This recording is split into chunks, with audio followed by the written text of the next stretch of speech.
മിശിഹായിൽ പ്രിയമുള്ള സഹോദരി സഹോദരന്മാരെ, പ്രിയ മക്കളെ, ഈ പ്രഭാതത്തിൽ 2 കൊരിന്തോസ് 6:16, 2 Corinthians chapter 6 verse 16, നമ്മൾ ജീവിക്കുന്ന ദൈവത്തിന്റെ ആലയമാണ്. ഡെയിൽ കാർണിജി എഴുതിയ ഒരു അനുഭവകഥയുണ്ട്. സാമ്പത്തികമായി തകർന്ന ഒരു സാധു കുടുംബത്തിന്റെ കഥയാണ്. ദാരിദ്ര്യത്തിന്റെ വരുവരുത്ത യാഥാർത്ഥ്യങ്ങളിലൂടെയാണ് മേരി കുഷ്മാൻ എന്ന വനിത കടന്നുപോയത്. ഭർത്താവിന് കിട്ടുന്ന ചുരുങ്ങിയ ശമ്പളം കൊണ്ട് ജീവിതം നയിക്കാൻ പറ്റാതെ മേരി എന്ന വീട്ടമ്മ ഏറെ ക്ലേശിക്കുന്നു. അടുത്തുള്ള പലചരക്ക് കടയിൽ $50 കൊടുത്തു തീർക്കാനുണ്ട്. പറഞ്ഞ അവധിക്കൊന്നും മേരിക്ക് ആ തുക കൊടുത്തു തീർക്കാൻ കഴിഞ്ഞില്ല. കടം വീട്ടണമെന്ന് പറഞ്ഞ കടക്കാരൻ എന്നും അവരോട് കോപിക്കുമായിരുന്നു. ഒരിക്കൽ 12 വയസ്സുകാരനായ മേരിയുടെ പുത്രനെ അയാൾ മർദ്ദിക്കുകയും ചെയ്തു. അവൻ പെൻസിൽ മോഷ്ടിക്കാൻ ശ്രമിച്ചു എന്നായിരുന്നു ആരോപണം.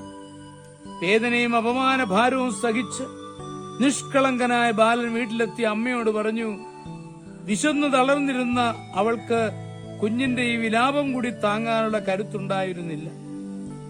ജീവിക്കാൻ മറ്റൊരു വഴിയും കാണാത്തതുകൊണ്ട് ഇനി ആത്മഹത്യ തന്നെ അഭയമെന്ന് മേരി തീരുമാനിക്കുന്നു. വാതിലും ജനലുമെല്ലാം അടച്ചു കുറ്റിയിട്ട് മേരി കുഞ്ഞിനെ എടുത്ത് കട്ടിലിൽ കിടത്തി. പിന്നെ മുറി മുഴുവൻ കീറിയ തുണികളും പേപ്പറും നിറച്ചു. അതിനുശേഷം അവൾ ഗ്യാസ് ഹീറ്റർ ഓൺ ചെയ്തു. മുറിയിലേക്ക് ഗ്യാസ് പരന്നൊഴുകാൻ തുടങ്ങി. അമ്മയുടെ പ്രവൃത്തിയുടെ അർത്ഥമൊന്നും ഗ്രഹിക്കാൻ കുഞ്ഞുമകന് കഴിഞ്ഞുമില്ല. അവനെ ചേർത്ത് പിടിച്ചു നിറഞ്ഞ കണ്ണുകളോടെ അമ്മ അടുത്തു കിടന്നു. പെട്ടെന്ന് തൊട്ടടുത്തിരുന്ന റേഡിയോയിൽ കൂടി അവളൊരു ഗാനം കേട്ടു. എന്റെ യേശുനാഥൻ എത്ര നല്ല സുഹൃത്താണ്. അവൻ എന്റെ പാപങ്ങളും ഉള്ളിൽ തിങ്ങും വിഷാദങ്ങളും ഏറ്റെടുക്കുന്നു.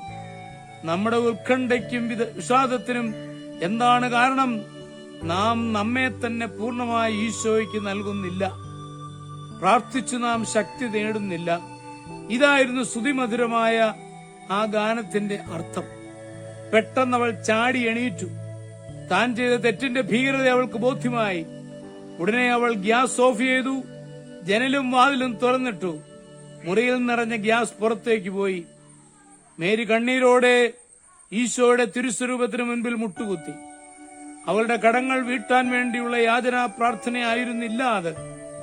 ദൈവം നൽകിയ കാരുണ്യത്തിന് നന്ദി പറഞ്ഞുകൊണ്ടുള്ള പ്രാർത്ഥനയായിരുന്നു അത്. അധികം വൈകാതെ മേരിക്ക് സാമാന്യം നല്ല ഒരു ജോലി കിട്ടി. അവളുടെ കുഞ്ഞു മിടുക്കനായി പഠിച്ച് വലിയ ശമ്പളമുള്ള ഒരു ഉദ്യോഗസ്ഥനായി. ഡെയിൽ കാർണേഗി മേരിയുടെ അനുഭവം കുറിക്കുന്ന കാലയളവിൽ അവൾ 3 പേരക്കിടാങ്ങളുടെ മുത്തശ്ശിയായിരുന്നു.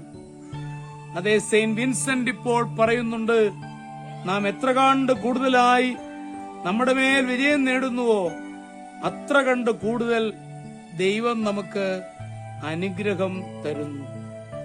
നാം ദൈവത്തിന്റെ ആലയങ്ങളാണ്.